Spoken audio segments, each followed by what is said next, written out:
Hello, today we're going to talk about medication storage. I have a cartoon here from High and Lois from several years ago. I'd like to illustrate some of the problems about medications and medication storage.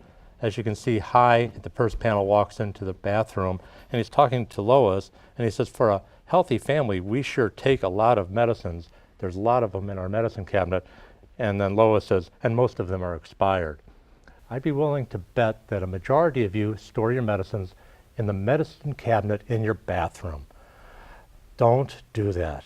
Don't do that. Medicine cabinets are the worst place. You've got to consider drugs or prescriptions are chemicals. And if you remember general chemistry, what are the two main things that break down chemicals? Heat and moisture.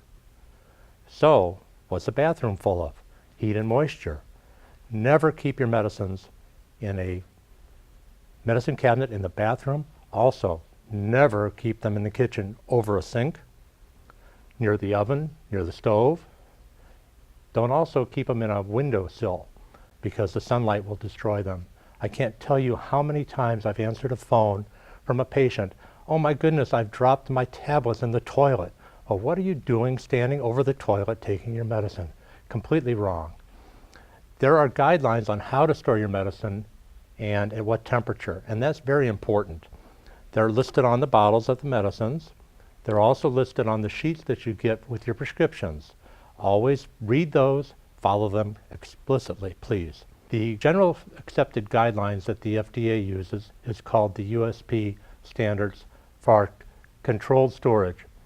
That temperature range is from 68 degrees to 77 degrees Fahrenheit, which is 20 to 25 degrees centigrade. That is where you want to keep the majority of your medications.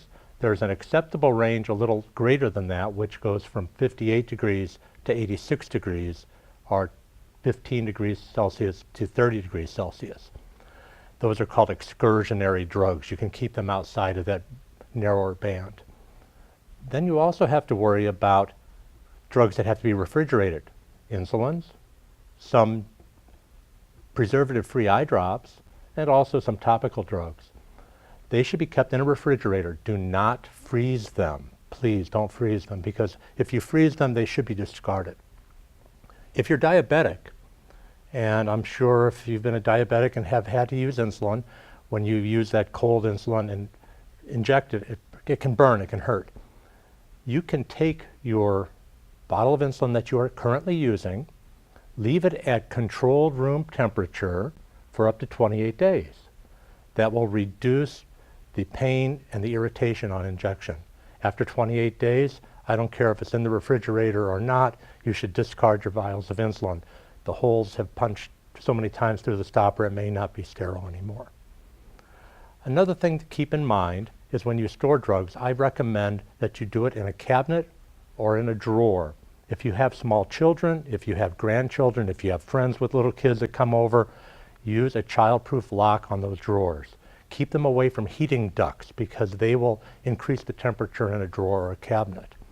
Also, if you have prescriptions in today's world that are controlled drugs, let's say pain relievers, opioids, drugs for ADHD, any kind of a controlled drug, if you have guns, you keep them in a locked cabinet. It'd be wise to keep your controlled drugs or your narcotics in a locked cabinet also.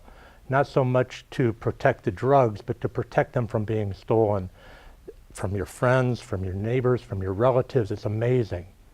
So, to take away from this today, please keep your drugs stored at a controlled room temperature. Keep them safely stored out of harm's way for the drug and for the children. And always look on the labels on the bottles and ask your pharmacist if you have any questions or any concerns. The pharmacist will always be happy to answer them. Thank you.